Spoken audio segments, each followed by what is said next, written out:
and welcome back to the Coastal Edge Consulting channel.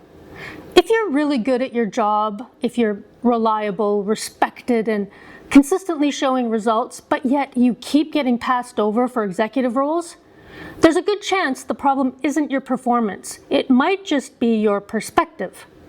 Because the skill that most often separates executives from everyone else isn't working harder or knowing more or even being more polished in meetings. It's possibly systems thinking. So today I want to talk about what systems thinking is and why systems thinking is one of the most critical, yet least often talked about, skills for getting promoted into executive leadership. But before we go any further, I'm really hoping you'll take a moment to subscribe to my channel, and if you do find this content valuable, please like the video and click the notification bell to help me grow my channel. Now let's get into it.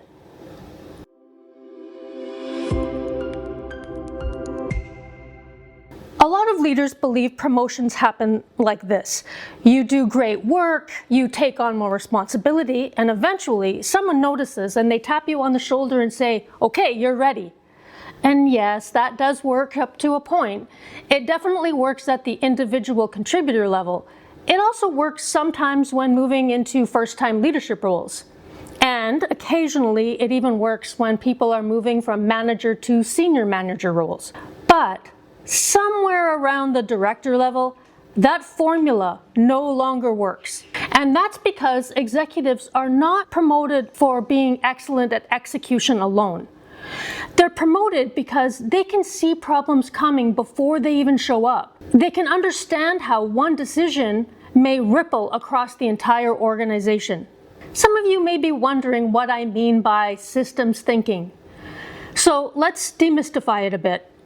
I realize that term, systems thinking, sounds like a whole bunch of corporate jargon, but it's actually a very valuable concept when you understand what it means. And once you know, you will see how your perspective will start to shift. At its core, systems thinking is the ability to see how people, processes, incentives, culture, and decisions interact over time. It helps you to see who gets affected when something changes and what problem gets solved today that might just create a different problem down the road. That's something that we refer to as unintended consequences. It also helps to see what behaviors decisions are rewarding. It looks at the big picture and all the moving parts and interconnected pieces within it. When talking about systems thinking, there are a few key concepts that are helpful to know so that you can speak with confidence when interacting with executives. This first one you're probably very familiar with. It's nothing new really. It's holistic view. So that essentially is seeing the whole system and its components as interconnected, not isolated. The term interrelationships is understanding how parts influence each other and the overall system. You may also hear the term feedback loops. Now, this one is crucial to change how you think about organizational changes, decisions, and other inputs. So, to explain, a feedback loop is when the output of a system feeds back into the system as a new input, creating a cycle that either reinforces or corrects what's happening. I know, again, that sounds like a whole bunch of complicated words and not a whole lot of substance. So here's a bit more clarification. What happens because of a decision doesn't just end there. It comes back around and shapes future behavior, future outcomes, and decisions. This is where many leaders get tripped up because they assume decisions are just one and done. Executives assume decisions are self-reinforcing cycles, but some feedback loops amplify problems while others stabilize systems. And if you don't recognize them, you'll keep solving the same issue over and over without understanding why it keeps returning. So I'm going to share a simple visual explanation. If you imagine a straight line, decision, outcome, done. Well, that's linear thinking. But systems thinking looks more like a circle.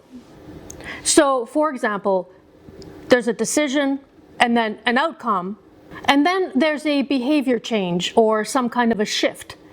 Then that generates new conditions, and that leads to, again, the next decision. Here's a simple example that many leaders may have lived through to make it a little clearer for you. Imagine a leadership team notices that productivity is slipping. That's something that we've probably all experienced at some point. So they respond by increasing performance targets, adding tighter reporting, closely monitoring output. And yes, on paper, that sounds reasonable. But here's the feedback loop they didn't anticipate. Increased pressure. That leads to higher stress, and higher stress leads to burnout and disengagement. Burnout leads to lower productivity. And then, of course, lower productivity creates even more pressure. So in this example, the output of the original decision, stress and disengagement, became the input for the next round of decisions. That's a reinforcing feedback loop. The system keeps accelerating in the wrong direction. Executives who think in systems don't just ask, why is productivity down? They ask, what are our decisions teaching people to do? And how is the system responding to that? Here's a contrasting example. So this one is called a balancing feedback loop. Now, imagine it's the same issue, productivity is slipping. But instead, leadership looks at workload distribution, decision bottlenecks, role clarity, things like psychological safety. They remove friction and they adjust priorities and clarify expectations. The loop now looks like reduced friction, which leads to increased focus. Increased focus leads to better results. And of course, better results, they generate trust and autonomy. Trust and autonomy leads to sustained performance. That's a balancing feedback loop. The system self-corrects instead of spiraling into the same pattern. This is why feedback loops matter so much at executive levels. Executives aren't managing individual actions, they're managing patterns of behavior over time. Strong leaders fix problems, but executive leaders redesign loops. And if you don't understand feedback loops, you'll keep blaming people for outcomes that the system may be producing. And executives, at least the good ones, they can spot that instantly. At executive levels, every decision creates second and third order consequences. Action, reaction. Something changes over here, and this part over here gets impacted. When you're an executive, you're no longer responsible for just a function. You're responsible for the interactions between functions. For example, a decision that improves efficiency might damage morale. A cost-saving measure may increase turnover. A performance target might unintentionally reward the wrong behavior.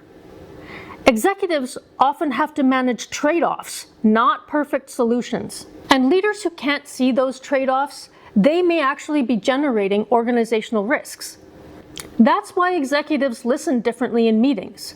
That's why they ask a lot of questions. They're not just listening for solutions. They're listening for awareness of impact. Decisions have consequences, so executives need all the information available to ensure the consequences don't outweigh the benefits. Many very strong senior leaders hit an invisible ceiling because they continue to just fix symptoms instead of redesigning systems. They still optimize and focus only on their own little silo of work. They advocate fiercely for their team, but not for the organization. Or maybe they even just treat change like a project instead of a system shift. And none of that makes them bad leaders. It just means they're still thinking like operators in roles that require systems level thinking. You don't get promoted to executive by being the best player on the field. You get promoted by seeing the whole game. Executives don't promote people because they say systems thinking without any substance in what that actually means in practice. The people who get promoted are those who know how to frame problems. Executives listen for language like, if we proceed with this plan, here are some potential risks and consequences. This solution addresses today's issue, but it actually introduces this potential problem down the road. We need to change incentives, not just behaviors. Some other suggestions to consider are to stop leading with solutions and start leading with implications. Instead of saying, "Here's how my team fixed this issue," try something like, "Here's what this issue tells us about the system and what we should expect next if we don't address it upstream." That framing alone signals maturity and foresight and executive readiness. Systems thinking matters more than ever these days because work is just becoming more and more complex. Organizations are more interconnected, not less. And once again, it comes back to AI. AI is accelerating decisions faster than systems can actually adapt. There is so much change happening at such a rapid pace that it's critical that leaders understand the system-level impact that those changes are having on the organization. And faster decisions means faster unintended consequences. Leaders who only optimize locally, they'll fall behind. As work becomes more complex, the greater the consequences of non-systems thinking. So to summarize, most people don't stall in their careers because they lack ambition or talent. They stall because they're still solving problems instead of redesigning systems.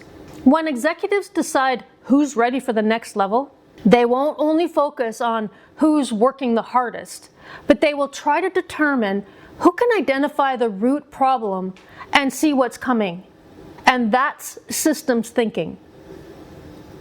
Well, I hope you found some of this content valuable, and of course, if you did, just a reminder to tap the like button, and if you want to support my channel, please consider subscribing. I'm really trying to grow my channel right now.